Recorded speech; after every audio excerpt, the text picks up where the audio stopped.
juga diatur, ya kan? Untuk yang penyelidikan umum, eksplorasi biasa, eksplorasi detail untuk cadangan itu masing-masing punya skala yang berbeda. Kalau penyelidikan umum, kalau di Kepmen itu di halaman 40 itu boleh skalanya 1/25.000 baru penyelidikan umum. Tapi kalau sudah masuknya udah untuk cadangan minimal 1/2000 skalanya untuk topografinya.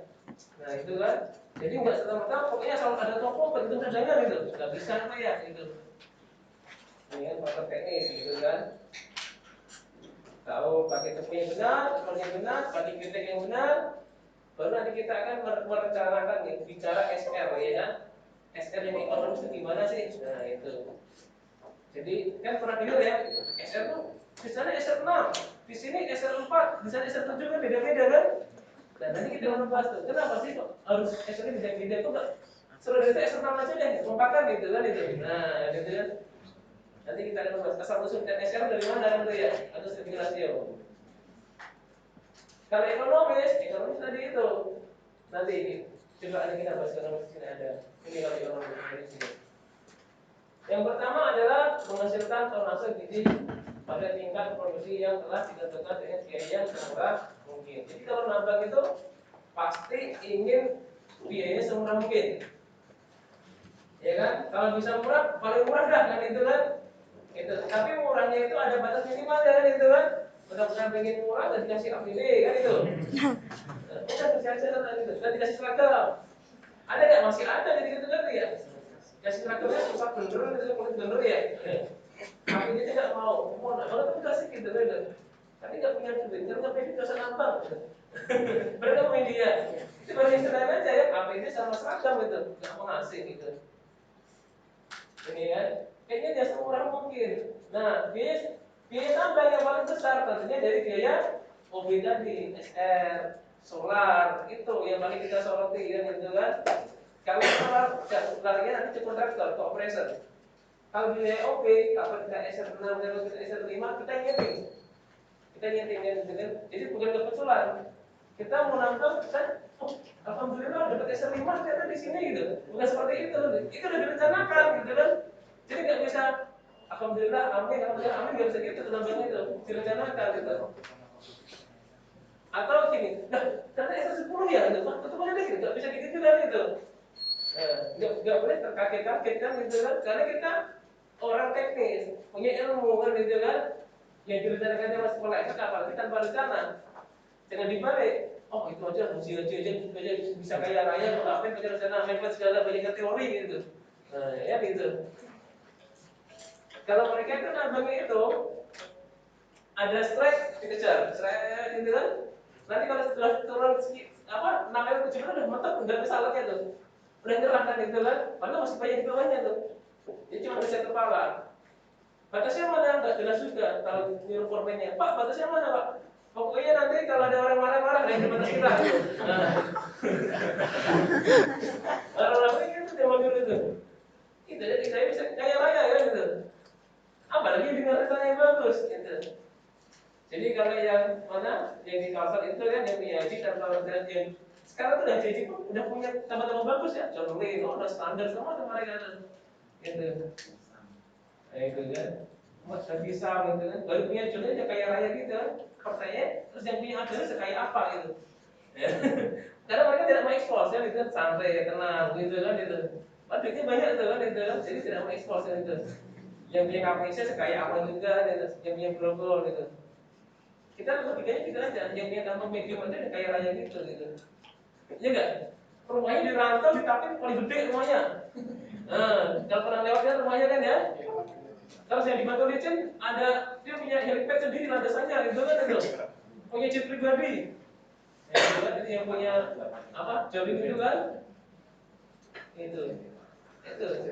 Yang punya jodoh aja apalagi punya ada yang udah booming gitu. Kalau di mau nampakin udah lebih dia itu, tapi dia nggak mau kan itu. Oke, balik lagi. Menghasilkan aliran kas atau cash flow yang akan memaksimalkan beberapa kriteria. Nah ini faktor ekonomi kan. Apa rate of return atau net present value. Ini di materi ini ya teknik apa sebenarnya? Ekonomi teknik ya ada kan? Ada nggak? Kalau anak biologi dapat nggak? Enggak ya? Kalau anak dapat dapat? Biologi Dapat. dapat nggak? Masa nggak dapat gitu? Pokoknya Pak kalau biologi Pak matching aja Pak terus dari sikapan gitu nggak materinya? Masa kita aja biologi materinya gitu? Ada kan ya? Materi walaupun cuma 2 SKS, 3 SKS ada kan? Nah ini kan pertama rate of return ini kan apa nih nilai tingkat pengembalian gitu. Jadi misalkan sebenarnya gini deh, orang punya duit tuh, punya modal. Kita tawarin tuh, Pak investasi sini aja Pak, Bapak duit saya, Bapak nanti duitnya akan kembali dalam waktu sekian 1 tahun sekian, kira-kira seperti itu kan, atau 2 tahun sekian. Ini rate of return. Jadi dibandingkan dengan lajunya dari suku bunga di bank. Contoh, saya pengusaha tambang kan, saya punya duit 100 miliar itu ya. Ini mau ke tambang atau taruh di deposito aja. Nah, kalau di deposito kalau 100 miliar mungkin bisa itu bisa 10% per tahun tentunya.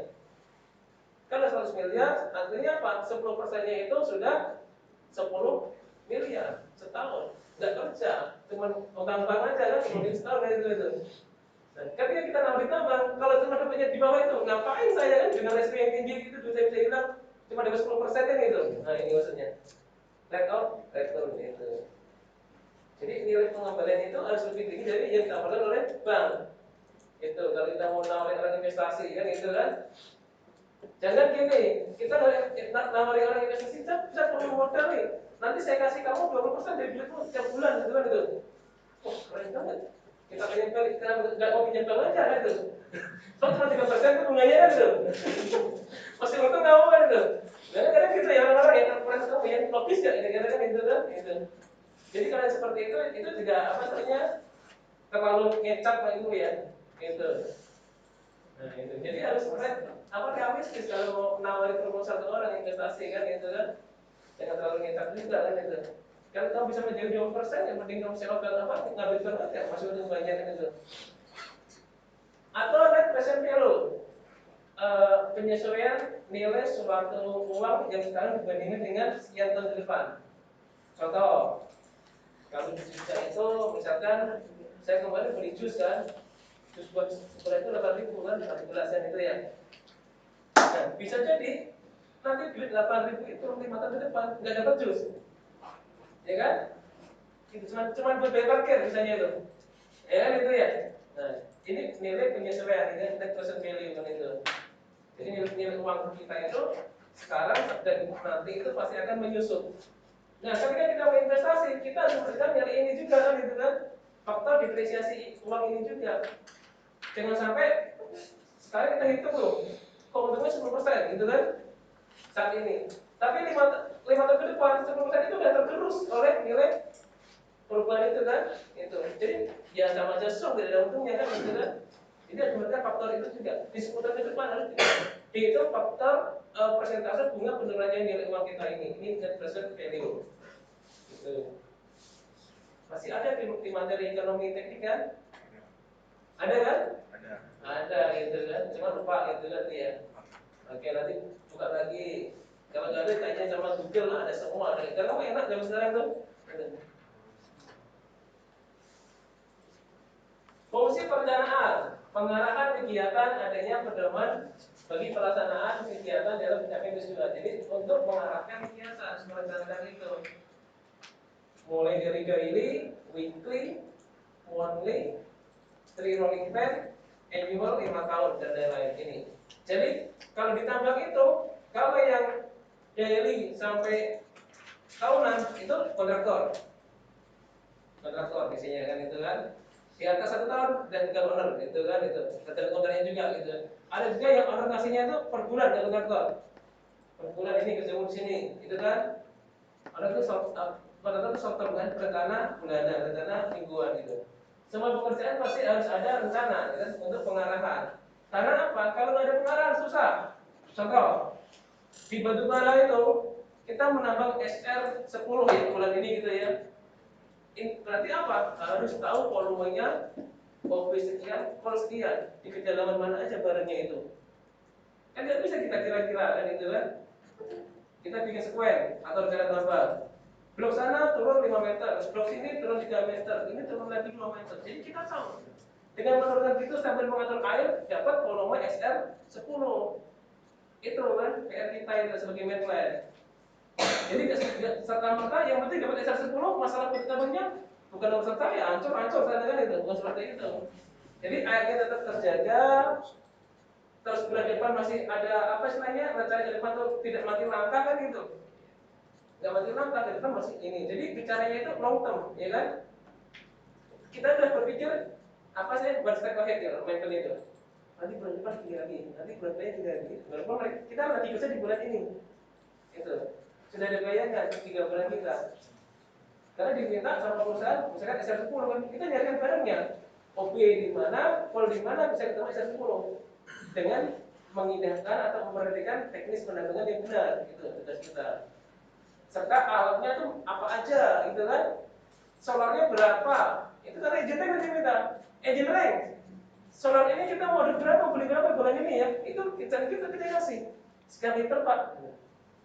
Dasarnya apa? Jelasin kan, ini kan itu. Gak sekedar sekali kan ini dari mana? Pokoknya cukup lah harus gini Pak, itu gak bisa gitu.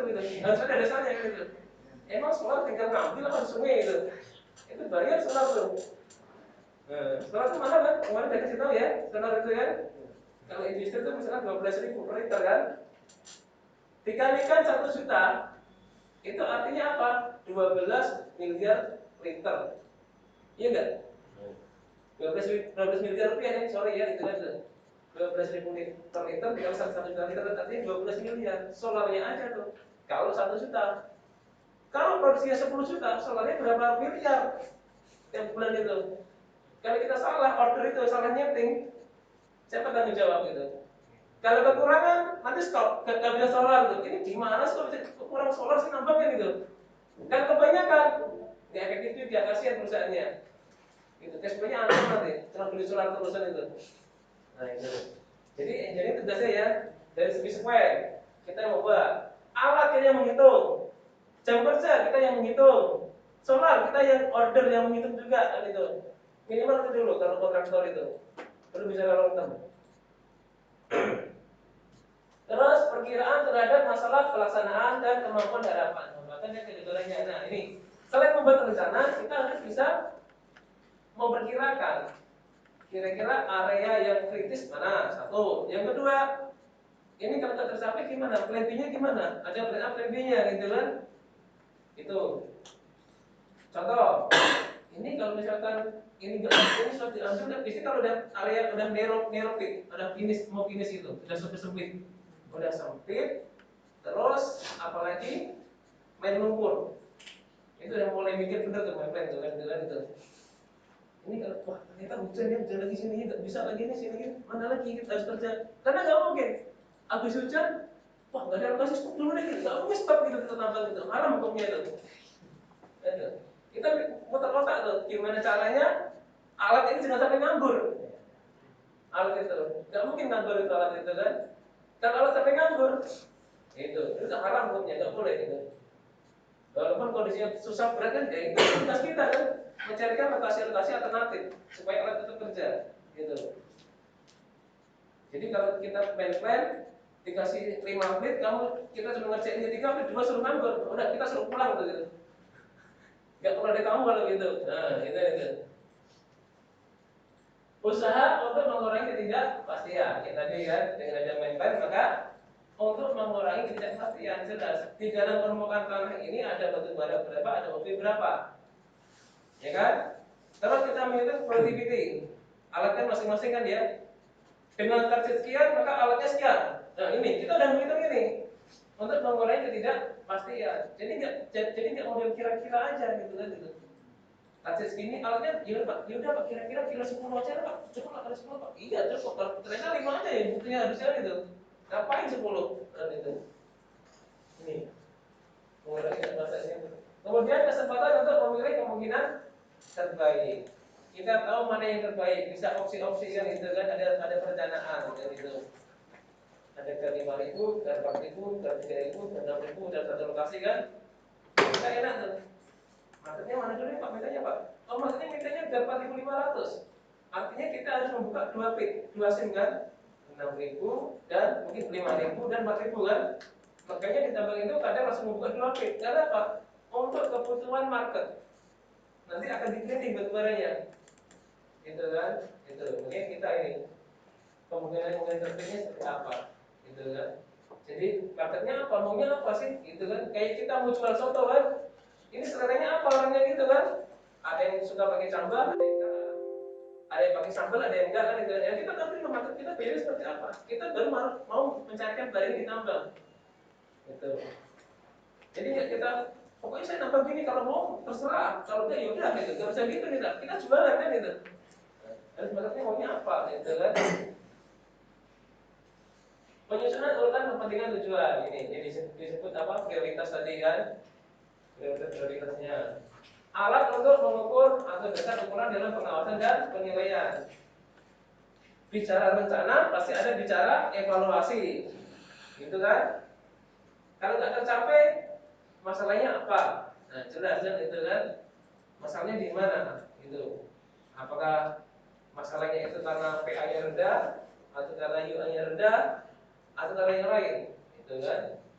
Kita lihat ini. Jadi di meeting daily nggak ada nih evaluasi daily kayak harian gitu kan? Produksi tercapai, enggak? Kalau tercapai apa masalahnya nih? Nah, langsung dikejar itu tuh. Cara untuk menggunakan serta penempatan sumber daya secara berdaya guna dan berdaya hasil. Yang ketujuh juga gitu. Udah ada rencana, ada target, alatnya berapa. Nanti kita si HRD itu akan hitung kebutuhan manpowernya. Gitu. Akan dihitung dengan roster cuti putarannya gini, opnya gini, maka orangnya sekian. Nah itu kan. Kayaknya kita dulu yang ngasih data kan itu kan Pak, nanti akan volume sekian, alatnya ini. Itu supportnya ini, gitu. Nanti HRD akan merekrut tuh. Dia akan menghitung kebutuhan manpower itu dengan rosternya, dengan cutinya. Oh, ternyata perlu sekian ratus orang untuk proyek ini. Nah, itu kan. Kita kan, kritis kan, mainplan kan? Jangan salah kan itu kan. Jadi mainplan itu ditambah tuh kayak muat apa istilahnya? Apa ya? Kan simak bola kayak playmakernya lah ya, gitu. Yang mengatur bola kan itu kan. Nah, gitu. Kalau nggak ada kita gimana gitu? Ya kerjanya nanti departemen akan ini apa akan terpengaruh. Kalau struktur organisasi ditambah tuh ya biasanya ini yang sederhana ya. Kalau sederhana kan KTP gitu kan ya. KTP dan ini bisa merangkap jadi operation manager kadang nggak juga itu. Kalau di kontraktor kan ada PCO. PCO artinya kontraktor ini kan. PCO penanggung jawab operasi. Tahu kan? Kalau nggak tahu nanti buka di lampiran 1 ya gitu. Nah, minimal ada engineering departemen. Kalau di pernah kerja kan, engineering departemen. Ada kan ya?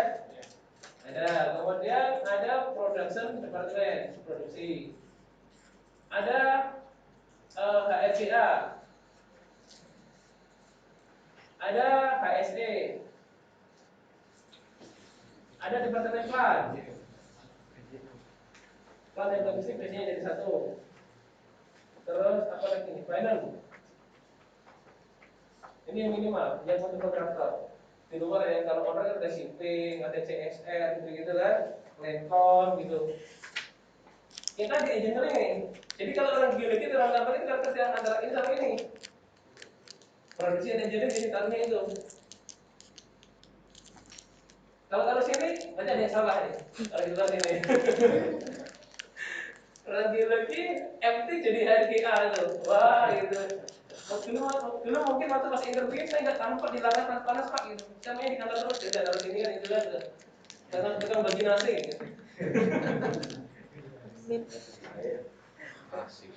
Kalau engineering ada mainplan engineer, ada survei, ada project control atau MOPO monitoring control, visi project control gitu kan. Jadi departemen engineering ini ada 3 ini.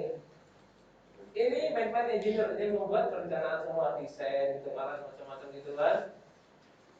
Ini survei yang mengupdate aktivitas tambang kan itu kan situasinya gitu. Jadi survei itu volume ini survei. Kalau project control ini yang mengevaluasi bagian data. Itu bagian data. Nah, ini fungsi kontrol nanti dia akan menyajikan biasanya ada laporan jam-jaman, produksi per jam ada di sini. Terus per hari ada per hari, bulanan. Yang mengurus invoice ini biasanya adalah berita acara, itu adalah invoice itu. Produksi kontrol dari kontraktor ini biasanya. Ada produksi kerja, ini kerja dia nih. Anak buah dia ada checker di lapangan kan. Anak buah dia ada checker di lapangan. Nanti kita akan bahas teknisnya gini, nanti ada materi khusus dan juga. Maka nanti keluar PA, UA, data dari ini semua, dia menghentikan data ini, kerja dia. Gitu. Kalau ini biasanya ngambil data dari sini, ngambil data dari sini, mengklan ini. Itu kan jam kerja, PA, UA dari sini. Data semua bisa nambah dari survei. Karena survei itu makanya mengklannya itu kan di lapangan. Tanpa ada survei nggak bisa bikin sequel. Benar-benar banget. Masa toko udah sekolah yang lalu masih dibikin aturan terus, kalau udah nabanya udah sampai sini kan itu, udah ketinggalan. Makanya ada survei ini, ada situasi di luar situasi bulanan, situasi tambang, gitu kan. Kalau produksi, biasanya kalau yang kayak mana Buma gitu ya, ada permen UB, ada permen kol, kemudian ada pengawas pit service. Pit service ini biasanya yang ngurusin dewatering, yang ngurusin road maintenance, gitu-gitu, ngurusin pompa, gitu ya, gitu Bu ya. Kemudian ada lagi bagian GL dan power, ya kan? Produksi ini. Yang mengatur karyawan apa sih operator off, cuti, gitu-gitu, dia yang ngatur nih, roster ini, dia yang ngurusin itu. Nah, kalau orang geologi rata-rata dia antara ini maksudnya itu. Ya mungkin ada lagi masuk sini lah, ASA lah, ada beberapa gitu kan. Mungkin sudah punya K3 umum gitu kan, waktu interview jualannya kan, yaudah mau ASA aja gitu. Nah itu, jadi saya kan sama bisa jadi blunder tuh. Kamu bisa ASA nggak? Belum Pak, kan saya punya K3 umum Pak. Ya kamu ASA aja. Kan ada juga yang suka ASA kan, itu kan, nggak apa-apa kan, kerja, yang penting kerja gitu ya. Gitu. Kalau pulang ini orang-orang mekanik, orang mesin, orang elektrik, ini orang keuangan, itu orang HRDA, orang apa, psikologi, orang hukum gitu-gitu isinya kan. Jadi minimal yang sederhana ada ini di tabel organisasinya. Gitu. Kalau dulu saya kerja sama Hengki, teman ini sama ini aja lah itu. Udah deh, ngontrak-ngontrak sendiri lah itu.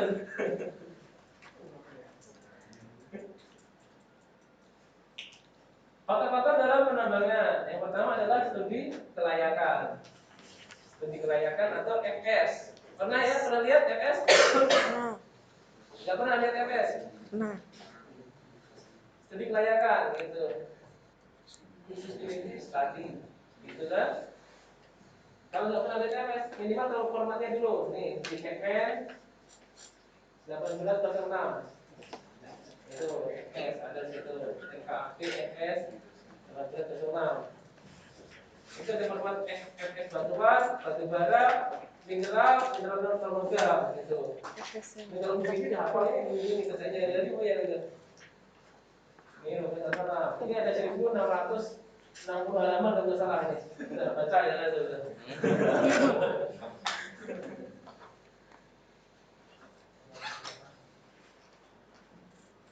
Jumlah cadangan dan umur tambang yang kedua. Jumlah cadangan dan umur tambang. Nah, nanti kita dapat ini, menghitung jumlah cadangan kita lagi di masket ini. Umur tambang dari mana? Dari targetnya tentunya kan? Gitu.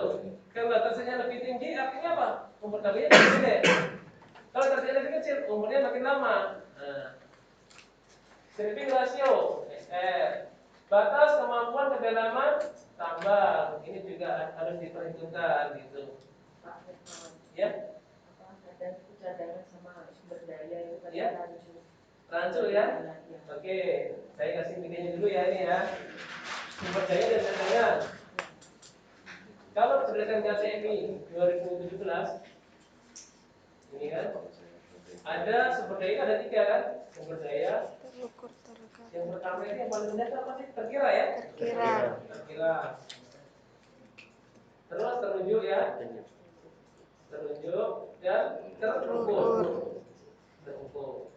Sumber daya. Kalau cadangan cuma ada 2. Cadangan terkira dan terbukti.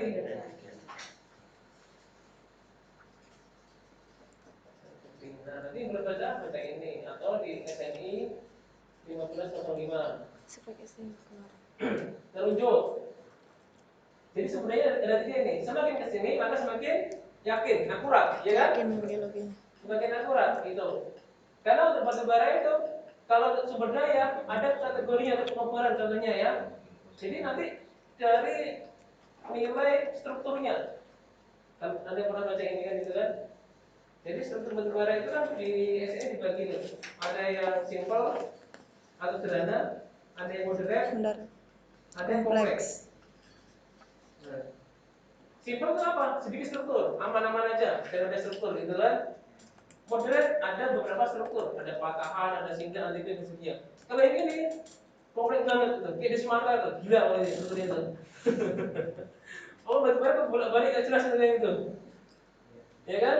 Di Jambu, di Bengkulu kan itu kan strukturnya kan itu kan. Ini sedikitnya ke sana, balik lagi sana nih, sana balik lagi nih. Ini kemana arahnya ini kan itu? Gitu. Nah kalau simpel itu biasanya dan kalau salah seingat saya lupa saya ini bisa radius titik ekspornya 1000 meter. Kalau moderate itu 500 sampai 1000 kalau salah seingat saya ya. Dan kalau saya lupa mungkin dapetin lagi. Kalau kompleks bisa 250 sampai 500. Gitu. Kok misalnya 200 ya? Ini spasi titik ekspornya dan dikatakan apa sebenarnya apa atau enggak ya. Nah ini jadi tuh. Ini tergantung dari nilai akurasinya kan itu kan. Semakin datanya makin lengkap maka makin ini tuh. Sumber daya kan paham ya? Ini orang geologi kan ya. Sumber daya menjadi cadangan jika itu kan melalui ada kalau salah 8 modifying faktor gitu. Modifying faktornya. Karena dari level ini kalau tertentunya masalahnya.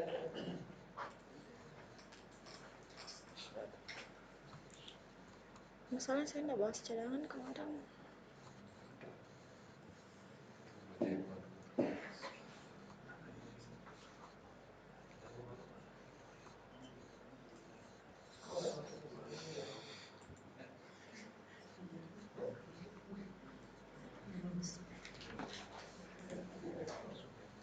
Oke, nanti bukanya di KCMI 2017. Ketika aja di apa? Saya di setting di web itu ada masuk ya tinggal apa download itu. Jadi kalau sumber daya itu apa? Sumber daya itu pengertiannya sumber daya apa? Apa yang geologi masa nggak tahu sumber daya geologi ini? Udah lulus lagi. Konsentrasi Apa sumber daya itu? terjadi Apa sumber yang itu? memiliki nilai ekonomis di kerap. Deposit atau tebakan apa sebenarnya gitu kan? Iya. Yang berada pada suatu wilayah gitu ya. Nah kita punya ini seperti ini ya. Gitu. Jadi kalau sumber daya itu pokoknya ada batu bara di sini, ya udah itu sumber daya kan itu kan mau bisa ditambang tetap bukan urusan saya kan itu. Geologi kan itu. Pokoknya debatnya segini, depositnya kan itu ya. Itu sumber daya. Contoh sumber daya adalah 10 juta gitu. 10 juta. Gitu. Nah, itu kan. Terus kemudian menjadi cadangan jika secara teknis, secara ekonomis, secara sosial, secara hukum ada misalnya 3 atau lupa itu ada 8 tuh modifying faktor-faktornya itu dikatakan layak. Contoh, ternyata di sini itu secara budaya ada 10 juta. Ini masih belum diurus IPKH nya, ya kan? IPKH atau izin kawasan besar ya kan? Artinya apa? Ini area berkurang. Terus kemudian ternyata di sini itu ada sungai yang belum bisa dipindah, gitu kan? Ini sudah ditambah lagi berkurang. Nah, terus belum lagi ketika dioptimasi, yang ekonomis itu SR-nya 5 gitu ya, SR 5. S5 ternyata dapatnya cuma 4 juta batu baranya. Ya kan dioptimasi kan? Kalau lebih dari 5 gimana? Udah gak masuk, udah rugi nabungnya. Faktor ekonomi, faktor teknis, faktor sosial, hukum, dan lainnya itu kan. Faktornya banyak kan itu kan. Nah ternyata cadangannya adalah menjadi 4 juta. Ini lah cadangan gedenya gitu bu. Kalian sumber daya. Mau ada apa? Mau saya agak gitu. Pokoknya saya ngitung ada segini barangnya gitu kan itu. Ini terukur bisa menjadi terbukti atau bisa menjadi cadangan terkira level yang kedua kalau ternyata ada beberapa faktor-faktor yang belum terpenuhi, tingkat keyakinannya belum maksimal, gitu kan? Nah, ini. Terus kemudian dari sini sudah terbukti ya, ternyata ada aturan baru lagi kan itu kan, bahwa area itu belum selesai, masih sengketa. Kadang gitu kan, belum sengketa, belum selesai masih sengketa, bisa balik ke sini lagi atau ke sini lagi, tergantung tingkat keyakinannya. Kalau dari sini bisa ke sini aja, nggak boleh ke sini. Cuman tertunjuk sama ke cadangan terkira. Nggak bisa ke sini panahnya. Kalau dari sini bisa ke sini dan bisa ke sini. Nah, itu. Bisa enggak sumber daya sama dengan cadangan? Ketika cadangan itu sudah memenuhi kriteria yang ada tadi. Ya bisa, artinya udah masuk kan itu kan, bisa menjadi cadangan. Ada lagi istilah cadangan marginal. Pernah dengar? Cadangan marginal itu apa ya? Ini nggak ada, cuma terkira sama terbukti kan itu. Lama-lama hikmah di mana posisi cadangan marginal kan itu. Jadi cadangan marginal itu adalah suatu cadangan yang berada di sekitar batas COG atau nilai ekonomisan. Gitu. Contoh cadangan marginal itu ini. Nanti kita akan optimasi gini kan. Ini ada batubara.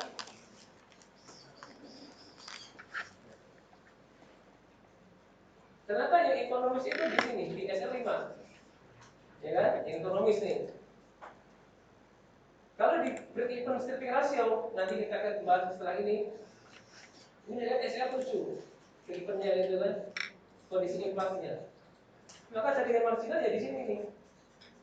Yang di sini cadangan marginal gitu kan.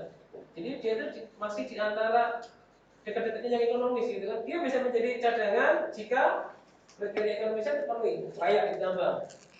Maksud cadangan marginal kan. Dipengaruhi apa yang pertama? Jadi COP, jadi COP itu mesti cut off grade ya. Kalorinya atau kadar apa kualitas mineralnya kan itu kan. Yang kedua dari ini apa istilahnya? Faktor harga gitu kan. Harga. Yang ketiga apa? Kalau di mineral ikutan itu cadangan marginal. Contoh nikel. Nikel tuh kalau zaman dulu jual mentah, ya kan raw gitu kan ya. Ini cuma ini aja nih yang dihitung nih angkanya nih, pajaknya tuh. Padahal dalam nikel itu ada macam-macam tuh, ada PB, ada mineralnya lain lagi kan, itu sebenarnya mineral ikutan, maksudnya cadangan marginal. Makanya Freeport itu kalau disuruh bikin smelter udah-udahan, tar dulu deh gitu. Karena apa? Kalau udah ada smelter, udah ketahuan tuh, selain emas, tembaga itu apa aja mineral lain itu banyak gitu kan, itu jadi duit tuh. Itu selatnya yang berapa tahun kan, dia bisa dibohongin kan tuh ya. Emas ada yang semua tuh itu hanya emas saja karena itu dalamnya banyak tuh, bernilai semua tuh. Itu namanya cadangan marginal juga, mineral ikutan. Gitu. Tapi cadangan marginal buka aja nanti di Permen 26. Permen 26 ya, yang jelas. Pasal 3. Nah, itu. Ini kan sama saya kan dapat materi PPM kan itu.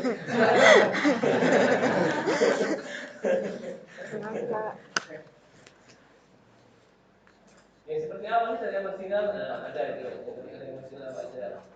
Atau di bab di konservasi. Bab konservasi di Kepmen 877.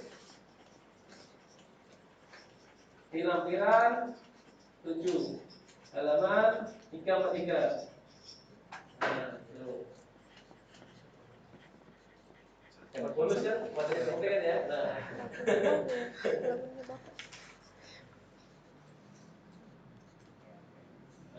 KOP dan COG tadi kan. Jadi nilai atau kualitas kader di bawah cadangan ekonomis yang gitu kan ya.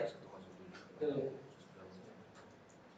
Kemudian faktor penanganan perhitungan struktur geologi. Struktur geologi. Jadi kalau menambang itu kita harus memperhatikan struktur geologi juga, gitu kan? Area yang terkena struktur tentunya area zona lemah, gitu. Secara geotek pasti di situ perlu penanganan khusus. Iya nggak? Rugianya seperti itu nggak Pak? Karena kalau dulu kalau belajar masalah geodinamika kalau salah ya, ada pergerakan lempeng, ada yang extension, ada yang saling ini kan gitu kan? Ketika ada ini ada yang keluar ini, ada yang sampai patah, ada yang enggak kan itu. Ini kan bagian dari pergerakan lempeng kan itu. Kalau sudah pernah patah, artinya sudah lemah. Gitu. Contoh, kayu udah pernah kita patahkan, kita lem lagi kan, nyatu, tapi udah lemah gitu. Contoh kayak sama kayak di struktur ini, gitu ya, area lemah kan gitu kan. Jadi secara geotek pasti perlu penanganan khusus. Biasanya kalau engineer yang teman-teman, kalau bisa hindari gitu. Tapi kalau ternyata di situ banyak batunya, nggak bisa hindari, ya udah, geoteknya dihitung. Dalam satu area gini, satu equal gini, bisa jadi slope-nya berbeda-beda sudutnya itu. Ini ada patahan ini. Apa kalau sini ada apa ya? Lupa ya. Apa strike slip kalau apa namanya? Kalau kan gitu gitu. Apa strike slip apa ya? Yang sesar gini ya gitu. Mungkin ada yang kodenya apa lagi sih? Saya lupa. Ada yang gini gitu. Saya lupa kodenya itu. Ada. Hah? Pokoknya itulah ya gitu. Ya, contoh seperti ini.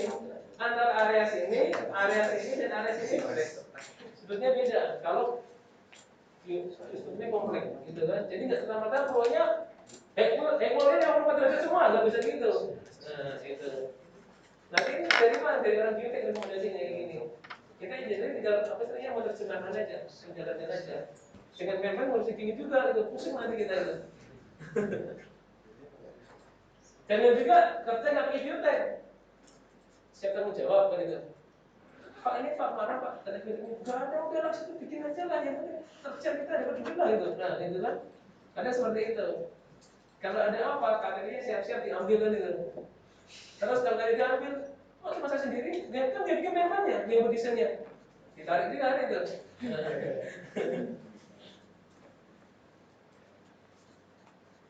Dimensi jenjang.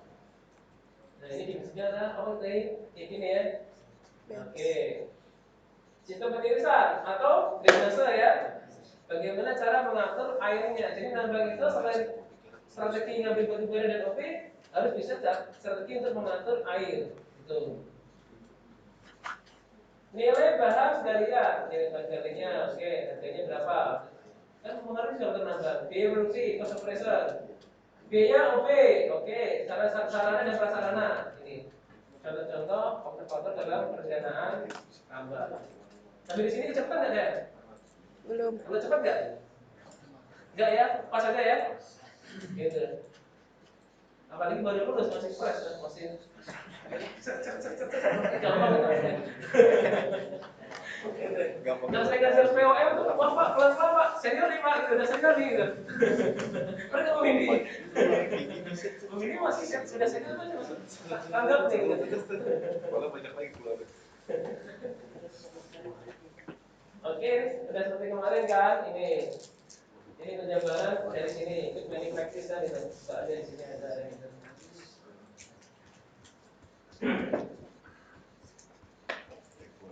Ini apa alur ya? Alur kalau mengatakan dari prospeksi, eksplorasi, dilayakan. Kalau layak, oke masuk sini mencari dana. Kalau nggak layak, masuk arsip, kan itu. Nah terkadang-kadang itu yang udah masuk arsip di bawah-bawah itu broker itu nawar-nawar kan itu. Ya, kalau ideologi itu sudah broker tentang informasi itu kan itu kan, cantiknya sekian itu. Oh ngeri lah pokoknya itu. Kemudian kalau yang layak persiapan nambang, penambangan, pengolahan, gitu kan. Kalau misalnya ada metodologi, kemudian pemasaran. Ini tahapan penambangan. Kalau saya jadi individu aja, biasanya sih ada yang jadi 3, ada yang hitam gitu kan. Ada long term, ada mid term, ada short term. Ini saja ringkas saja. Long term itu adalah kerjanya adalah fit optimisasi atau fit optimasi. Pernah dengar ya? Nah, Pernah pasti kalau orang tambang. Kalau orang geologi ada yang pernah ada yang belum gitu. Life of mine atau menghitung umur umur tambah. tambang itu. Fit optimasi dan life of mine. Biasanya kalau long term ini untuk di atas 5 tahun. Secara long term perencanaan di atas 5 tahun sampai akhir umur tambang gitu. Kalau yang ini dia kerjanya si ownernya, owner gitu kan.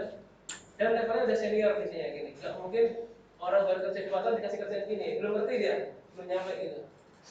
2 tahun lapangan dulu kata gitu. Setahun lapangan dulu gitu. Belajar ini dulu. Daily dulu, morning, 3 bulan, tahunan gitu kan. Jadi nanti kalau Anda baru masuk tambang, paling biasanya ini, daily dulu, minggu sama daily dulu. Gitu.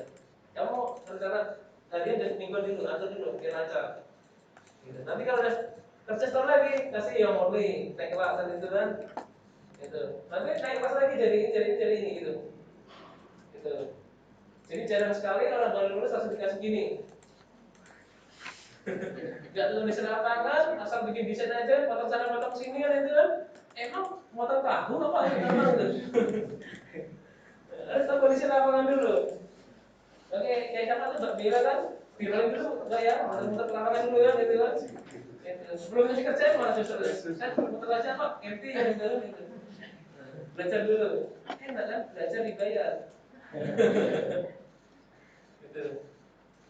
Tapi di CP udah masuk engineer gitu ya, di CP-nya gitu. Yang penting pecah telur dulu ya. Gitu. Pecah telur dulu yang belum kerja. Ya itu, jadi tipnya itu pokoknya ya, CV itu kirim aja terus kemana-mana gitu. Jangan bosan. Ada lowongan, kirim, share, gitu kan itu. Nah, udah lah, kirim itu gratis kan, mau panggil pakai urusan nanti kan itu. Tidak dimarahin juga kan? Enggak kan? Kirim CV kan? Masa gini, kamu ini belum masuk spek, jangan kirim-kirim dulu, nggak ada gitu kan? Paling didiamin kan nggak masuk.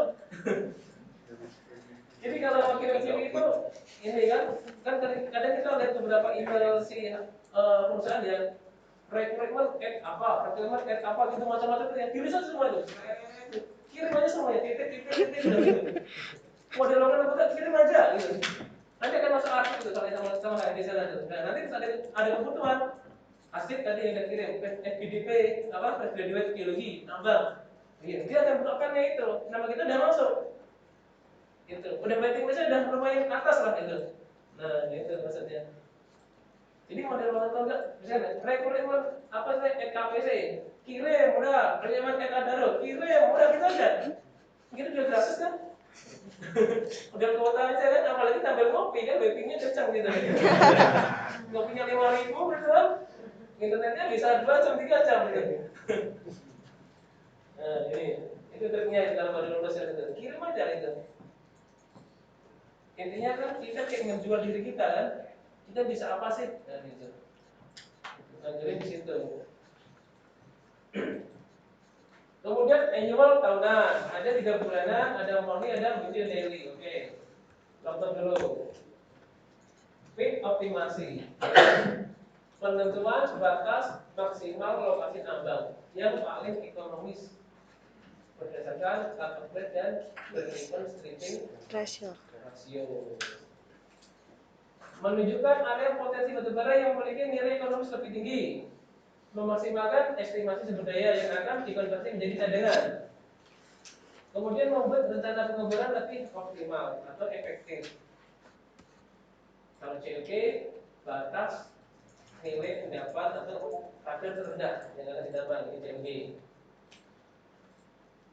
Nah, BSR rumusnya menentukan SR ya. Artinya apa BSR itu? Break even stripping ratio. Jadi kondisi SR saat impas, saat antara cost dan harga itu sama, nol, dia nol gitu kan. Kondisi SR gitu kan. Contohnya, contoh hitung ya, contohnya kan. Nah, jadi ini kita akan tahu nih, kita ini harusnya SR berapa nanti main nambahnya gitu. Jadi ada call price, kemudian call cost dan waste cost. Waste cost dulu atau OP cost. OP cost. Rata-rata kan kalau bayar kontraktor itu fikusnya taruhlah $2 lah ya, $2 per BCN. Tuh.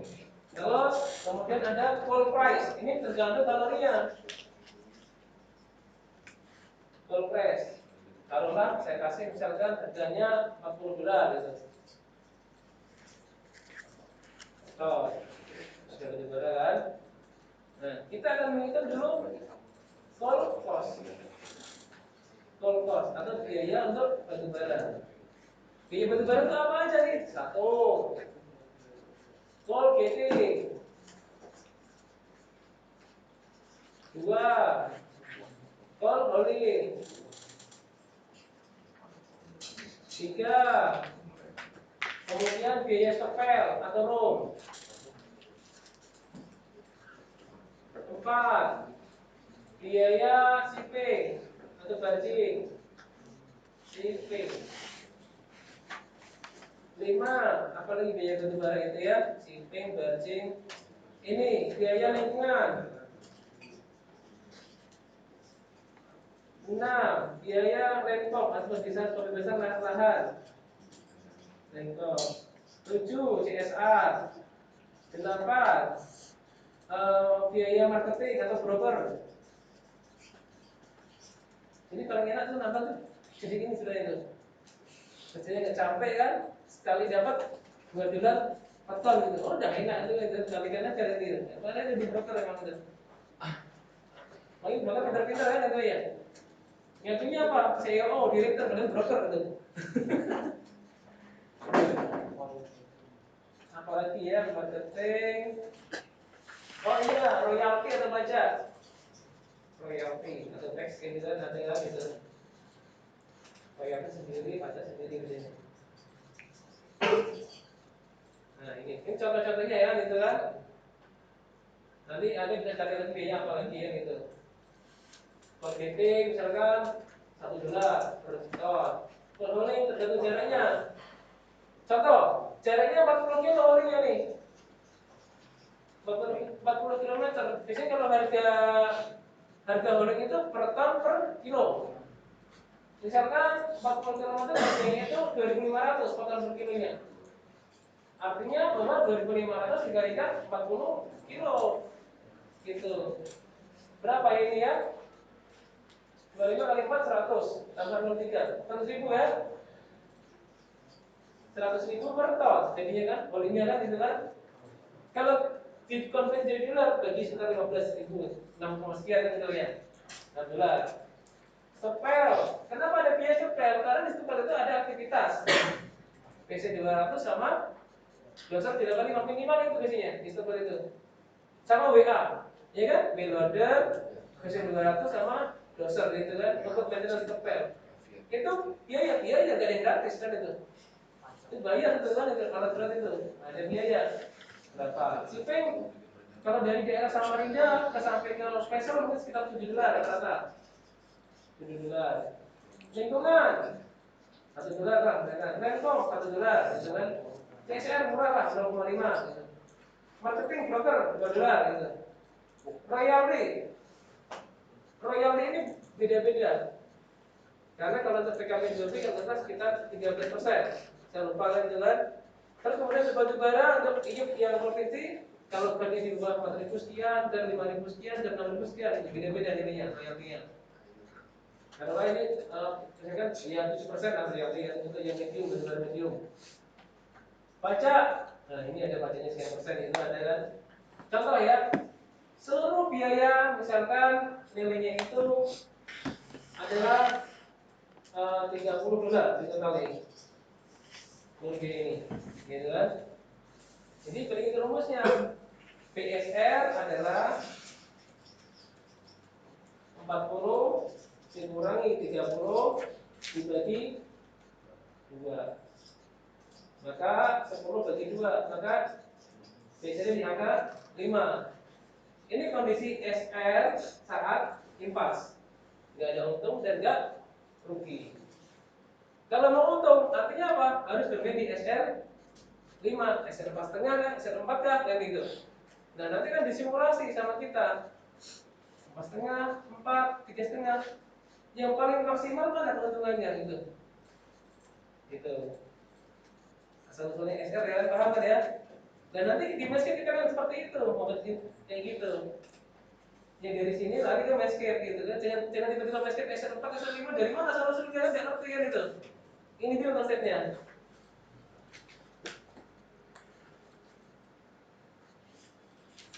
Oke, speakernya udah. Yang kemarin nggak ada ya? Yang kemarin tuh, yang dulu.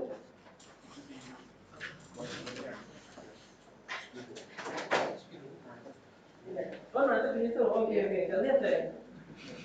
Jadi terkadang itu yang dekat-dekat kita lihat deh. Itu ya, apa itu ya? Kerja kita lihat aja. Apa setelah nampak gitu ya?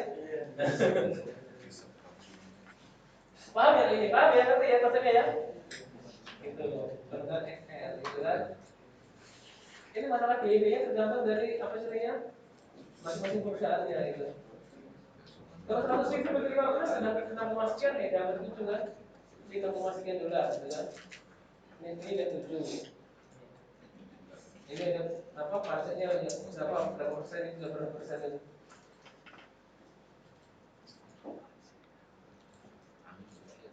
Jadi kalau pas harga batubara turun, artinya apa? Berpengaruh ke ini enggak? Pengaruh kan?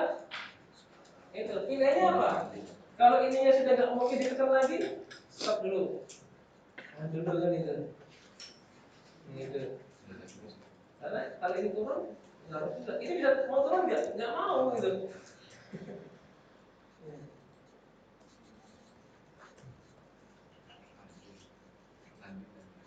Kalau mereka ada biaya ini, kalau misalnya kalau ada apa? Over distance.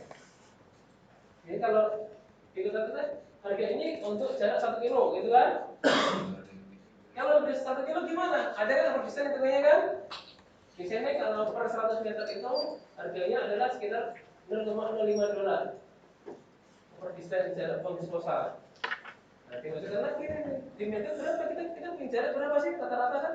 Over distance-nya kita budgetnya kan taruhlah 2 kilo. Ya udah, kalian aja over distance-nya kali itu ketemu lagi cost tambahan lagi untuk OB kan itu.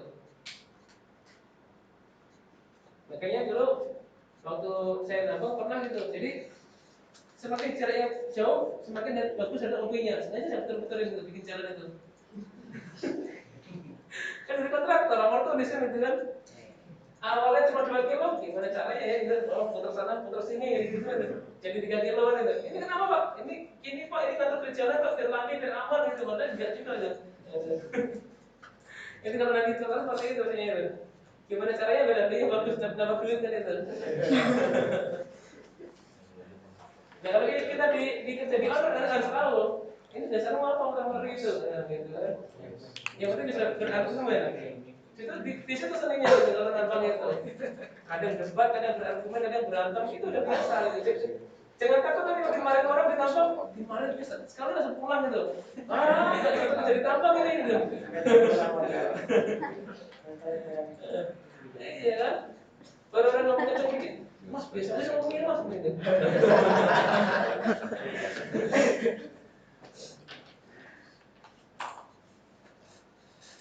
Ini, nah nanti yang akan pakai basket pakai ini nih, ya kan?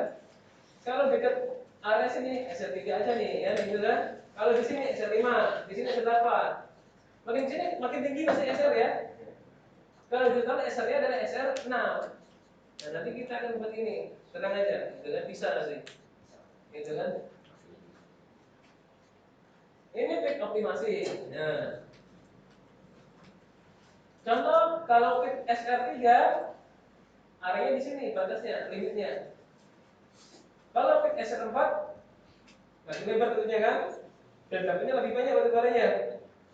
Kalau SR5 makin luas tuh bukaannya kan gitu. SR-nya batu bara lebih banyak dapatnya tentunya. Contoh, nah ini kan, padahal di sini tuh ada batu bara, sini ada batu bara, kenapa sini hijau nggak ada batu bara kan? Nah, makanya sebagai analisa untuk drill hole gitu kan. Kenapa ya? Harus masuk ke sini deh gitu. Pasti lagi. Nah, karena seperti itu. Apakah ada struktur, apakah ada washout atau apa sih? Washout apa sih kalau orang gini gitu? Washout suci atau keluar? Menjadi di luar. Apa bos itu dalam hidup itu? Jadi pentingnya dulu itu tersapu aliran sungai Budgo tadi gitu lah ya, gitu dulu. Aliran air gitu, jadi hilang gitu. Karena saya pernah nambang itu ribut gini. Di sini ada batu bara, sini enggak, gitu kan? Saya di kontraktor. Si orang yang teriak, ini batu bara kemana? Kalau gosok ya, saya mau sikat aja gitu. Tidak ada, bener pak gitu. Pada depan dulu gitu, gitu. Kok hilang batu bara ini? Ayo, eksposnya ini ada. Oh ya si malam nih, disikat batu bara ya. Padahal ini emang nggak ada kayak gitu. Jadi apa istilahnya gosok apa kan gitu kan? Nyuci di luar gitu ya, cuci gitu. Rekomendasi tirol ini kan ternyata ini apa istilahnya titik terakhirnya ini radius kita 1 kilo ya, ini masih ada. Nah, kita nggak yakin kan, dari pasar lagi ini ada di sini beneran kan batu-baranya. Nah itu. Setelah bikin optimasi udah punya boundary di sini ya punya boundary-nya ya. Di sini ada prospek nih secara ekonomi, teknisnya, SLA kan. Kita akan membuat disposal di sini misalnya seperti itu. Terus aliran airnya kemana? From stocknya di sini, office-nya di sini. Kemudian ada apa lagi nih? Bekas disposal, camp dan lain-lain, gitu kan? Ini contohnya. Jadi menentukan ini tidak serta merta pokoknya situasi enak bikin cekungan. Kalau ada batu-baranya gimana? Harus tahu dulu kan? Ini menentukan production schedule gitu kan. Jadi ada call expose-nya berapa rencananya per tahun gitu kan. Kemudian call produknya lebih kecil karena apa? Ada faktor recovery. Yang terlepas dari ditambah pasti akan berkurang, nggak mungkin sama. Atau lebih tinggi nggak mungkin lagi tuh, ngawur lagi tuh. Dan dari mana batunya tambahannya gitu? Kemudian esternya, kemudian ada call inventory. Nah, kemudian distan dan OP kan ada kan? Nah, ini selesai nih. Pertama kita sebagai PM kan harus tahu jarak distannya itu. Kita ada punya portofolionya. Kemudian tracking, call tracking artinya bowling ya. Nah, ini. Kemudian area yang terganggu karena pit, karena OP, karena topsoil, ada gitaranya. Nilai kalori batu baranya. Nih. Ini kita mau seperti ini kalau meter itu. Ini long term nih. Ini long term. Kemudian sebelum menentukan alat harus tahu karakternya, proporsi ketebalan OB, ya kan, IB, proporsi ketebalan batu bara, proporsi kemiringan batu bara. Jadi kalau yang biru ini adalah bitnya untuk ini sampai ini degree, yang kedua sampai ini derajat. Nah ini kita udah punya data di sini nih dari model biru gini. Kemudian dari ketebalan batu bara itu juga sudah punya data masing-masing sim levelnya berapa, ya kan? Karena untuk menentukan alat yang digunakan, gitu. Batu bara itu pakai 20 meter, kita pakai PC 400 kapasitasnya.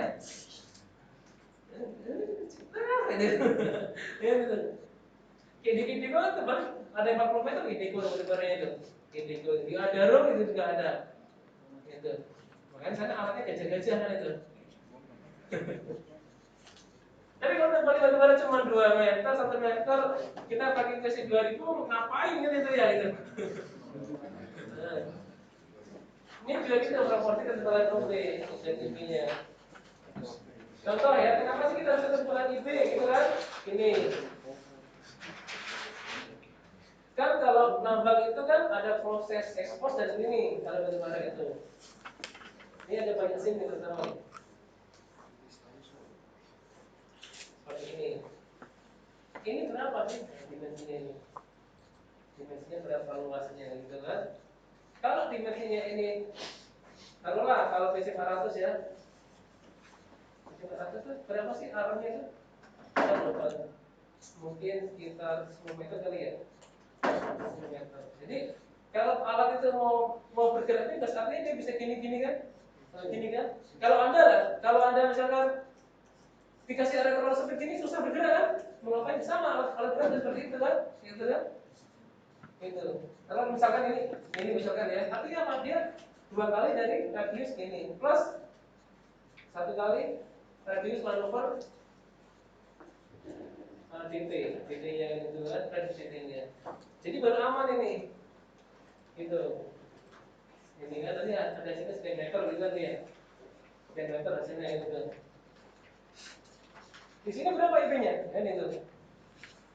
Kalau IP-nya luas itu, oke bisa diganti alatnya kan gitu kan. Kalau IP-nya kecil, ya udah pakai ini aja kan itu. Dengan lebar-lebar. Jangan gede-gede alatnya. Nanti kalau ini baru expose ini udah saya gerak lagi. Karena ini tunggu diambil dulu masalahnya, nggak bisa nanti jeret gitu, nggak bisa nambang itu kan. Kalau ini kita sikat besok langsung, ngapain? Mending nambah OP nggak sedang batubara. Kan batubara ada kemampuan tadi ketika expose maka di cleaning dulu, di cleaning dulu kan itu, diukur dulu masuk lagi. Ini gimana selesainya kan itu. Ini makanya tahu kemiringan batubara, ketebalan batubara dan ketebalan kopi mohon IP-nya. Satu lagi nilai kekerasan lagi, kekerasan jadi OP kan itu kan. Karena masing-masing punya nilai yang berbeda. Kalau di sini kita saya masih empuk. Atau dari dinding bisa kan? Dari dinding. Nah, di sini ini apa? Stratigrafinya apa? Gitu kan, teknologinya apa? Pasir kah? Clay kah? Gitu kan. Kalau pasir seperti apa? Yang sandy kah? Atau sandstone kah? Dan itu. Kan ada pasir yang keras ya. Yang warna agak hijau agak biru itu. Jadi kalau alat berat gini, malah bunyi kayak di asam itu. Ada gitu juga. Kalau clay seperti apa lah gitu kan? Jadi kita bisa menentukan. Kita punya pit batubara ini punya pit seperti ini, dalam ini. Yang direct digging berapa persen? Yang mau ripping berapa persen? Yang mau blasting berapa persen? Jelas pembagiannya. Nah itu volumenya blasting berapa persen? Gitu kan? Untuk apa? Untuk memanggil si dahana itu, ya kan? Dahana kalau datang blasting berapa volumenya? Kalau mau datang aja nanti kita kasih blasting itu, nggak mau dia itu. Ada yang minimal volumenya tuh. Dahana itu. Nih, jadi kekerasan tidak ada datanya. Ini contohnya apa? Penggunaan alat berat kan itu kan ya. Setelah tadi mengetahui karakternya, maka alat angkutnya ada yang kelas 40 ton, ada 100 ton, ada yang 300 ton. Tergantung dari masing-masing seperti apa karakternya gitu kan.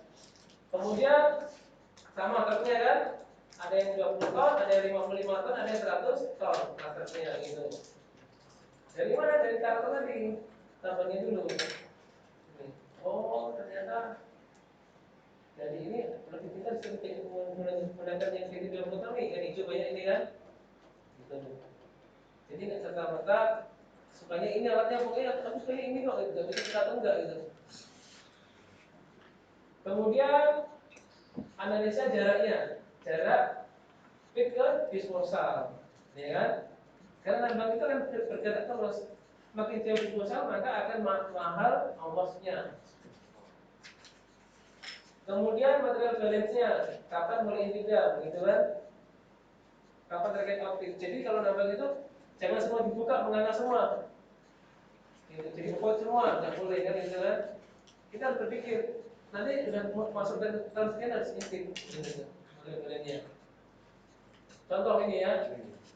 Contoh leg of mine ini. Contoh pertama di sini nih. Kalau bondnya di sini pitnya. Dan pertama di sini. Jadi disposalnya di sini. Tahap kedua belum bisa intidam kan? Nih. Nah, tahap ketiga udah mengintidam nih. Ya kan? Ini di sini sudah reklamasi dan seterusnya nih, ya kan? Nah, sampai tahun ke 25 ini gitu kan?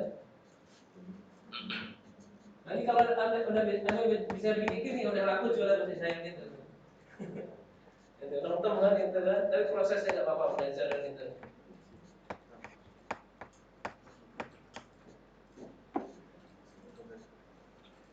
Terakhir cuma sini aja yang buka gitu kan? Ya sini udah direklamasi. Karena kenapa reklamasi? Karena pemerintah tuh pasti kan cari reklamasi, ada reklamasi namanya, harus reklamasi, laporan mana? Gitu. Belum Pak, kamu udah pernah 25 tahun nggak ada reklamasi, nggak salah kayaknya. Kalau Sotom, nah Sotom itu lebih ke gitu apa? Durasi pendek kan, di bawah 1 tahun, ya kan? Adalah termasuk periode daripada dari long term. Menghitung jam kerja, productivity, PA, UA, fuel consumption, net square, gitu kan? Nih. Nanti ada paling yang ini dulu kalau awal kecil ini yang gini kalau konsep dasar dulu. Oke, jam istirahat jam berapa? Jam istirahat? Jam 10, masih ada waktu ya. Oke, terus square. Oke, apa desain jalan. Satu lagi materi yang kita jam kerja.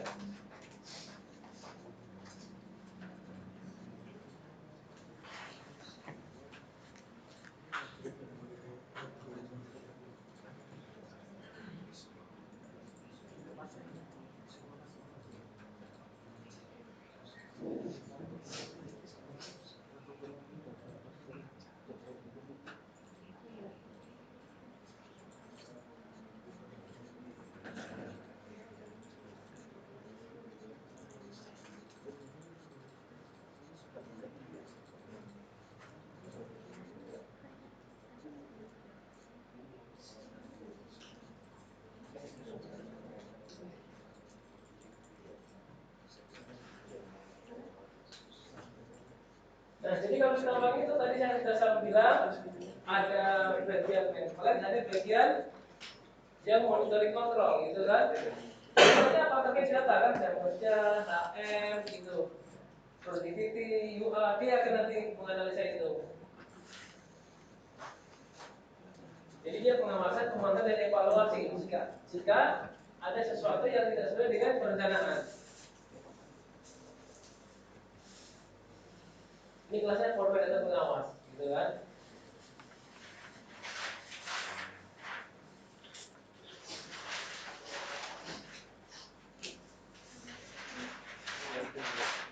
Nah, jadi ya, struktur organisasi.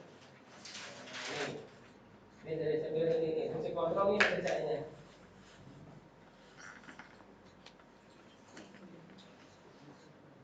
Nah, dia itu akan melakukan produksi, fungsi kontrol ini, yang laporan statistik produksi itu kan, data produksi ini, kontrol.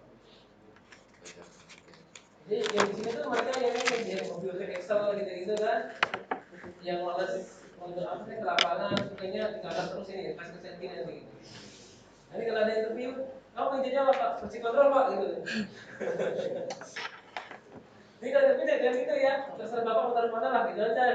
Ini masih muda kan, siap ya gitu kan itu. Kadang kita yang kayak temanku dulu gitu. Kamu mau jadi apa nanti kalau keterima? Engineer Pak, kenapa? Enak adem Pak gitu. Sekalinya di apa yang kata ya udah kamu produksi aja gitu. Malah taruh produksi jadinya gitu. Dan kalau interview mereka yang belum kerja, mau jadi apa? Terserah Bapak aja lah, saya ikut aja Pak. Saya mau belajar apa aja Pak. Nah itu enaknya jawabannya kan udah siap gitu. Siapa orang penasaran? Masih kalau saya masuk dulu tapi gitu, kamu siap nggak gimana cara saya bersumur nih, gitu kan? Siap nggak berenang? Karena tidak ada berenang gitu.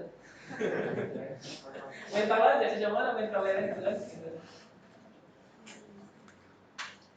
Ini contoh alur pelaporan kalau di nonton kan. Jadi dari aktivitas produksi kan di lapangan. Jadi nanti kalau produksi itu nanti ada dari produksinya dan dari aktivitas pelaporan terkait alatnya, alat breakdown, alat rusak, alat repair itu ada di sini. Masuk laporan ini kan itu. Production, terus equipment performance, jadi performa alat berat, safety, idle atau delay, kemudian dan kan masuk di sini. Kemudian nanti kan diolah, gitu kan dia dibuat laporan harian, jam-jaman, mingguan, bulanan dan tahunan ini. Ini kalau ini masih daftar gini-gini nih, pernah masuk ini Bapak ya, dan tahu dari detail itu. Nanti bisa pakai software apapun, entah ini pakai Excel lah gitu. Oke, Oke, dia akan produk laporannya tadi gini, jam-jaman. Apa jalan laporan ini? Pasti ada productivity nomor 1 itu. Gitu. Jadi kemampuan suatu alat menghasilkan produksi per jam. Oke, laporan jam-jaman. Ada 5 ekskavator, plate gitu ya, 1, 2, 3, 4, 5. Harusnya 1 menit itu bisa melihat 500 1 menitnya ini. Kalau ternyata nggak 500 per jamnya, langsung bekerja tuh sama ini nih, vertikator tuh. Pak ini nggak nyampe gitu kan, dia laporan kan gitu kan. Kalau produksi kenapa Pak, alasannya apa Pak? Gitu. Ada masalah apa? Jadi per PK-nya langsung per jam, nggak nunggu per hari, kelamaan gitu. Kalau ditambah gitu per jam. Ya kalau dalam bentuk barang kan sibuk gitu kan, per jam-jam itu pressure-nya per jam gitu kan. Nah itu. Kalau nggak dikit, kenapa? Langsung ada yang cerewet kita telinga gitu. Jadi, maksudnya 6 ke 6 berangkat jam 5 pagi, pulang jam 7 malam gitu. Terus pressure-nya juga gitu kan per jam gitu, pressure-nya gitu. Kalau kedepannya seperti itu. Kalau mineral tidak seketat ini pressure-nya dari mineral. Paling ketat paling pada 5. Kalau santai kerja di Antam gitu kan, masuk jam 8 pulang jam 4 gitu, santai. Di Antam santai kan gitu kan. Kemudian juga ada evaluasi. Ini. Jadi hierarchy of availability. Jadi ketersediaan jam dalam 1 hari. Kita menghitung jam kerja. PA UA itu apa sih itu kan ya? Pernah dengar PA UA kalau orang tambang? Pernah dengar lah ya?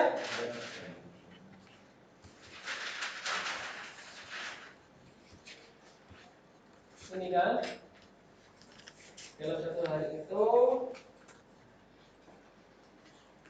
kerja, standby dan repair.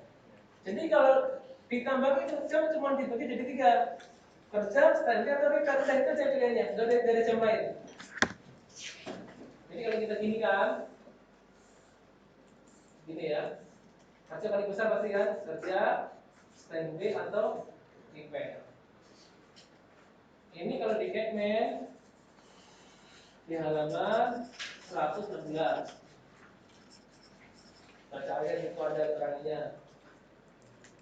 Jadi kerja ditambah tuh ada 3 jam ini. Kerja, standby atau repair. Kalau dia nggak kerja atau repair, dia habis standby. Contohnya kalau standby, hujan. Alatnya rusak nggak? Nggak kan? Tak. Kerja nggak? Tidak. Standby, itu kan hujan. Contoh lagi, istirahat, standby. Overshift atau tank shift, standby. Karena asap, standby. Apalagi karena no operator, operatornya izin atau sakit atau apa gitu kan, alatnya ready, nggak kerja cuma standby. Nah itu demo, itu standby, ya kan itu. Terus stop akibat kecelakaan, ya kan standby. Itu ya standby, paham ya? Dia itu nggak kerja dan nggak rusak, gitu. Kalau kerja, ya harus kerja. Kalau yang repair masuk repair, ada jenis-jenisnya kan? Ada yang servis, ada yang apa istilahnya ganti oli, terus perbaikan, itu kan patah apanya itu repair, itu kan rusak atau breakdown. Jadi kalau kita tahu kerja plus standby plus repair itu adalah 24 jam. Dan ini aja ditambah tuh. Kuncinya ini dulu, bukan kan itu kan? Waktu ditambah itu. Kerja standby repair. Tadi kemarin dibahas kan delay sama idle kan bedanya itu kan. Kalau delay itu jam standby karena faktor yang di luar kemampuan manusia. Kalau idle, contohnya standby idle itu ya perbaikan front. Perbaikan front itu kan ya, ada kan menunggu blasting. Ini dahana katanya sampai jam 1 blastingnya, ini udah selesai nih itu ya, nah kan gitu. Itu idle itu contohnya. Itu. Terus perbaikan jalan, karena memperbaiki jalan, gitu kan, standby dulu. Memperbaiki slope, ada slope itu ada yang kosong diperbaiki dulu, tapi kerja dulu. Itu standby kan? Nah, itu banyak standby. Biasanya kalau di tambang itu ada di jenis stand B itu S1 sampai S20. Jenis-jenisnya itu. Ini ada. Ada karena hujan, slippery gitu-gitu. Ini kan jenis stand B ini. Dikelompokkan seperti ini. Ya kan, sakit, operator, kenal libur. Terus perbaikan front jalan itu menunggu blasting karena kelimanya jadi top. Nah ini kategori stand B. Kategori bedon atau repair menunggu part, menunggu mekanik, on proses, service eksternal artinya apa? Artinya servisnya itu yang berservis kayak UV langsung, trakindo langsung kan itu eksternal. Karena kecelakaan dan lain-lain. Nih. PA, UA, utility.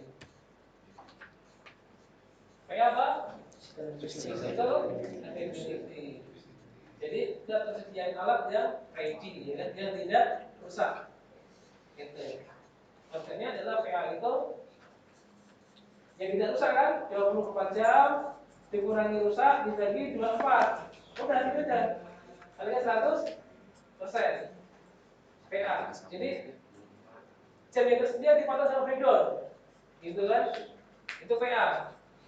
Atau rumus lain, jawaban kira-kira apa? Tinggal ini kan bedanya kan ya? W plus S sama dengan W plus S plus R. Kalikan 100%. Itu PA. Sama aja kan itu. PA. Contoh PA 90%. Artinya apa? Kalau PA 90% itu artinya dia cuma memberikan ininya 10%. Rusaknya atau breakdownnya kan? Kalau dalam satu hari PA 90%, artinya apa? Dia cuma memberikan jatah rusak untuk repair maintenance ini sekitar 2,4 jam untuk repair. Itu. Artinya PA 90%. Sisanya 21,6 antara kerja dan standby. Itu. PA kan, konsepnya seperti ini kan. Terus kalau UA, use ability atau unit ability. Jadi pemakaian alat oleh operator dari PA yang tersedia. Jadi artinya si orang produksi ini dikasih segini, udah kamu mau bekerja terus nanti bukan urusan mekanik. Saya udah kasih catat segini buat perusahaan itu kan. Jadi tinggal orang produksi memaksimalkan jamnya segini untuk bekerja. Gitu, UA. Makanya UA rumusnya kerja bagi kerja plus standby dikalikan 100%. Ini UA kan itu. Karena apa? R-nya dikeluarkan, udah nggak ada lagi ada breakdown. UA.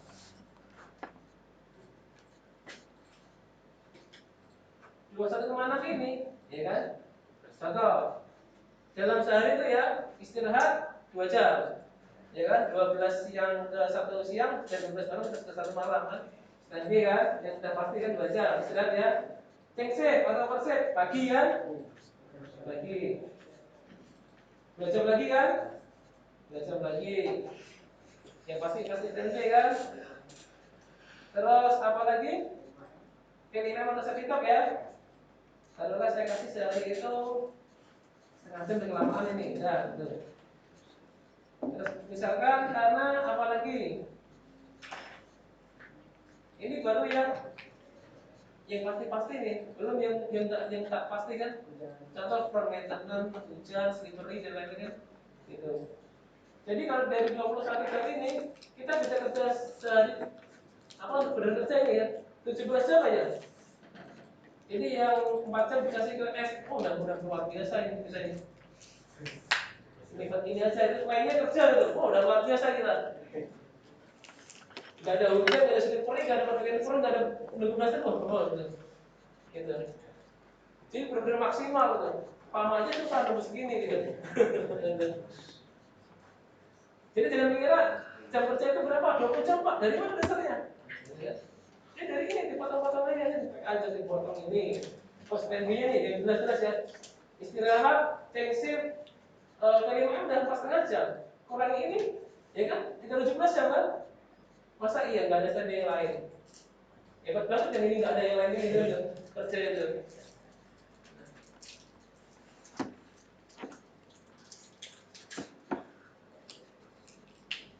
Kalau produktiviti, produksi yang dilakukan dalam satu jam.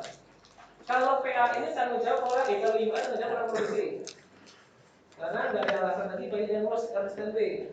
Karena PA, kalau PA tanggung jawab orang plat atau mekanik. Nih, tanggung jawabnya. Terus orang engineering ngapain kerjaannya kan? Itu kok enak banget kan itu ya? Kita jadi wasit aja tuh mereka tuh. Kita yang menghitung ini, kita kemarin itu mengoperasikan ini. Bekerja engineering itu. Jadi jangan kembali orang kan, Pak, saya cuma bisa kasihnya kayak 80%. Kalau kita jadi nggak bisa, Pak, harus 90% kalau mau masuk absen, gitu kan? Kalau 80%, artinya udah bilang berapa lagi jam kerjanya kan itu, udah kepotong banyak. Nih, tadi kan, ini kan, sama aja. Jadi, target produksi sebulan adalah total print dikalikan schedule hours-nya, kalikan PR, kalikan juga kalikan productivity. Contohnya,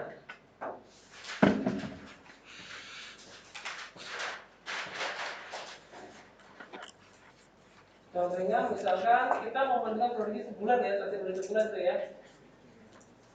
Produksi 1 bulan. Kita memakainya dengan alatnya itu mesin 12.6 gitu. Kalau produktivitasnya ada 500 BCM per jam. Gitu kan? Kita itu dikasih program itu ada 4 plate gitu kan? Ada 4 plate. Ada 4 dan nanti kan? Kalau itu bersebulan berarti gini. Jumlah plate 4 dikalikan schedule hours sebulan itu gimana sih? 24 kalikan 30, 720. Dikalikan karena PE 90%. Dengan UI-nya misalkan 65% gitu kan? Gitu. Tinggalnya produktiviti 500. Ketemulah produksi dengan alat ini gitu. Bisa kan itu? Kalau UI 60% COD-nya berapa? Bisa kan? Dari formula tadi ini dibolak-balik ketemu kan? Gitu. Coba itu. Nah, ini tugas nih. Jika diketahui PI 90, UI-nya 65, berapakah nilai W, S, dan R-nya dalam sehari? Availability-nya adalah 20 jam, dan juga dasarnya kan? Kalau PA 90, artinya R-nya sudah jelas, 2,4. Tinggal 21,6 itu tadi, S-nya berapa, W-nya berapa? Pakai rumus ya, ini tadi kan? Coba dihitung, ada yang bisa?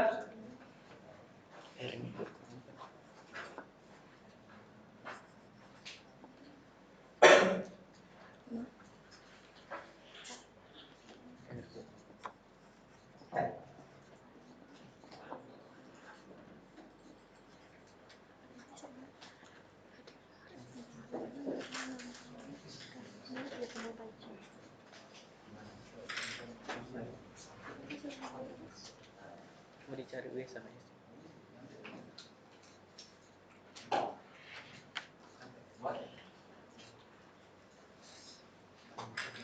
Jualan tadi berapa? Jualan tadi berapa? 60.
Ada tidak ketemu? Coba tulis maju. Nih. Iya, Ini kan gitu, 60%. Nasdem 100%. Tadi ketemu siapa?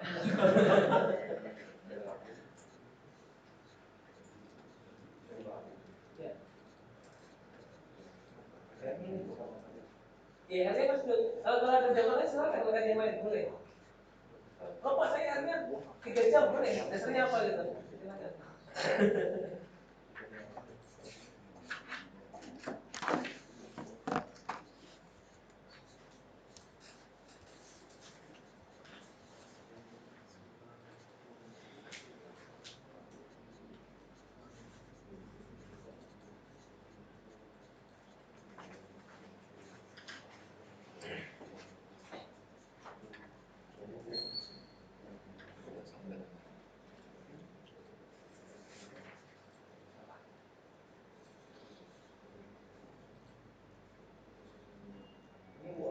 Iya, gimana?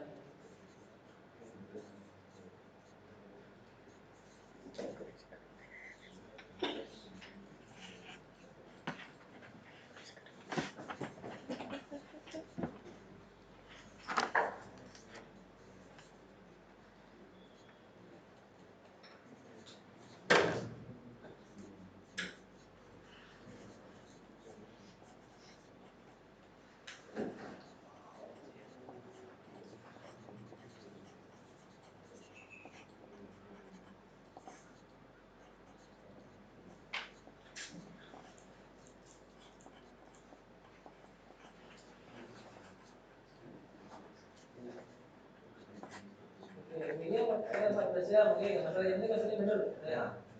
Terus standingnya berarti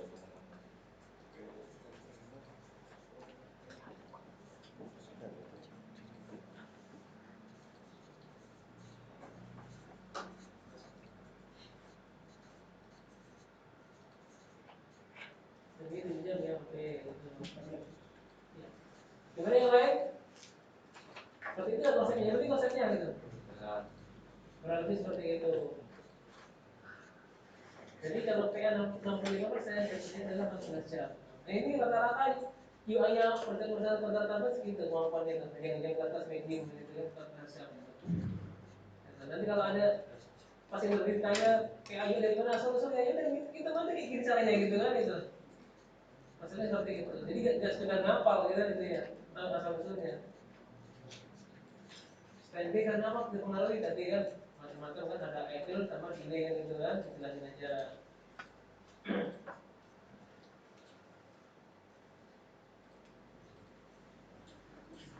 Oke, paham semua?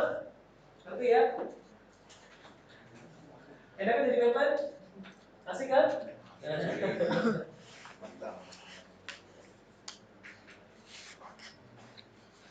Biasanya kalau di perusahaan itu justru perusahaan kita dulu dibalik kan, dia maunya perusahaan gini, produksi misalkan maunya saya maunya 2 juta kopinya gitu kan, 2 juta kopi, kopi gitu kan, SR-nya 5 gitu kan, nanti kalau SR 5 kan maunya ini kan ya, SR 7 lebih 5 400.000 kan, 400.000 gitu kan, nanti bosnya akan gini, kira-kira saya perlu alat berapa ya? Nah, kan gitu kan. Kita ngitung dan ya ini dibolak-balik. Jadi kita mau kan, Pak kalau mau pakai alat ini pakainya disampling, dari alat ini pakai disampling, kombinasi disampling gitu. Tergantung kondisi struktur tadi yang ada di lapangan gitu kan. Kalau ini jadi balik kan ketemu kan, ketemu kita nanti estimasi PA-nya 90% Pak, gitu kan. Gitu. UI-nya sebetulnya misalkan 60% gitu. Kita tahu nanti. Alatnya pakai apa gitu kan, jadinya kan dan kesimpulannya kan kesarannya kan itu. Karena terkadang kalau interview itu ada gini, saya punya lokasi segini, ya gitu kan, jarak alatnya sekian kilo, sini stopel, gitu kan, sini disposal, gitu. Saya target sini, saya harus pakai alat apa? Nah, kita selalu ketemu. Nah, gitu kan, jarak sekian kilo, pakai artinya pakai sekreter kan, sekreter, gitu. Terus faktor tadi kan itu.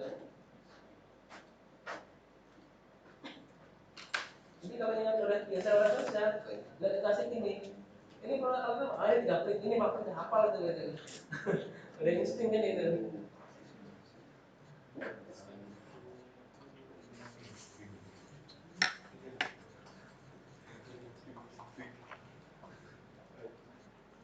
Oke, saya kemudian ini kan kontrol ini kan, ini yang dilakukan ini informasi dari lapangan ke format, tapi apa friendly atau enggak, posisi berapa gitu kan,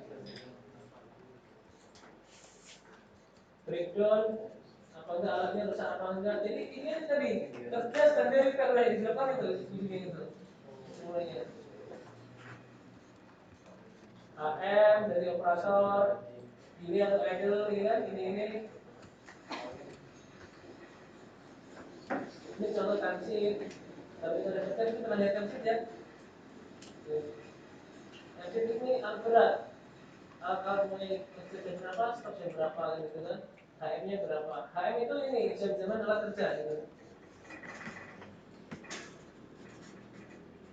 Ini apa, produksi radio,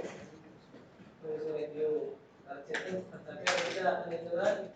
Ini contoh performance PA gitu kan, ada targetnya, ada aktualnya, ada hitungannya gitu. PA masing-masing alat. Ini contoh performance UA. Ini tadi 70%, tapi ini berapa persen gitu.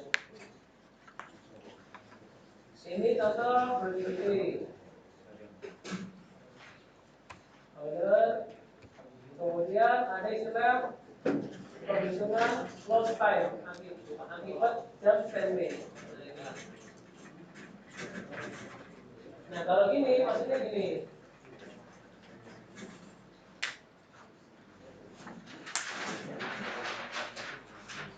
kan kita sebagai engineering itu kita harus mengaplikan jam kerja tadi kan, jam kerja. Yang lain itu kita mengaplikan jam kerja kan, jam kerja itu dipotong repair dan standby. Nah standby itu ada S1 sampai S20. Masing-masing kita sudah di awal itu kita sudah kasih jatah istirahat itu 1 jam, gitu kan, 12 ke 1. Terus tensi itu 1 jam, kita kasih jatah kan, gitu kan. Terus kemudian kita ada rencanakan hujan kira-kira kalau musim hujan itu sekian sehari 1 jam lah, seperti itu, seperti itu. Selipari sekian jam. Nah ternyata tuh aktualnya, contoh S5 ya, S5 itu artinya untuk istirahat makan siang. Istirahat siang gitu kan, istirahat makan dan macam-macam ya, jam 12 ke 1 tadi kan. Kita udah kasih jatah bahwa sehari itu 2 jam istirahat itu kan. Nah, harusnya itu 62 jam untuk itu potongnya. 62 jam kalau sebulan kan ya. 62 jam. Aktualnya ternyata dari data sinkronisi kontrol, alat itu jam 12 kurang seperempat, dan jam 12 kurang seperempat udah stop. Oh, dari 12 stop ya itu. Atau jam 1.10 baru mulai goyang. Artinya lebih dari jatah yang kita berikan, kan itu kan jatah jamnya kan itu. Jadi aktualnya adalah selama sebulan 78 jam itu kan itu. Aktualnya. Jadi kita kehilangan apa jam kerja? Sebulan kehilangan selama 16 jam. Berarti seperti itu kan. Close nih kan hilang. Karena tadi molor-molor tadi. Itu berarti jam istirahat, ya kan? Contoh lagi pas saat tensi kena lagi. Hilangnya jam kerja yang warna merah. Kalau yang warna hijau, kita itu lebih kecil dari target bonus, gitu kan? Terus S14 maintenance front, persiapan front, perbaikan jalan dan lain-lain gitu. Kita ada cetak kan 4,65 jam. Aktualnya adalah 4,9. Artinya apa? Kita kerugian per jam. Hilang. Di luar dari target step yang telah kita berikan. Gitu. Nah, ini rugi 24 jam dan sebulan. Kalau dikalikan produktivitinya dengan jumlah alat, artinya kerugian adalah karena loss tadi adalah 61.000 BCM tadi. Ini itu. Karena yang faktor suka molor-molor gitu kan. Gitu. Jadi kalau diakumulasi sebulan itu kerugiannya 61.000 BCM. Hilangnya peluang untuk mendapatkan produksi. Ini kan, dibagi kan, makan istirahat, pertukaran sip, campuran nih. Paling tinggi itu pertukaran sip ternyata. Selama ini suka ngilang-ngilangin jam kerja, gitu kan. Suka molor, gitu. Jemputannya suka telat, gitu. Nah, itu. Kalau dirupiahkan, kerugiannya selama sebulan karena pertukaran sip ternyata 1 miliar nih hilang nih. Karena makan istirahat suka molor-molor 732 juta. Nah, kalau total adalah 1,8 miliar. Ini tugas engineering lagi mengenai itu. Jadi merencanakan dan mengevaluasi kerjaan kita. Ada banyak ya kesehatan pelajaran? Ada ya? Gitu kan? Sudah paham jam kerja, sudah tahu PAUA, sudah tahu produktiviti, sudah tahu produksi dan bisa. Itu evaluasi dan bisa. Tinggal nasibnya deh, sudah bisa. Udah lengkap gitu. Insya Allah ya gitu. Oke, istirahat dulu ya.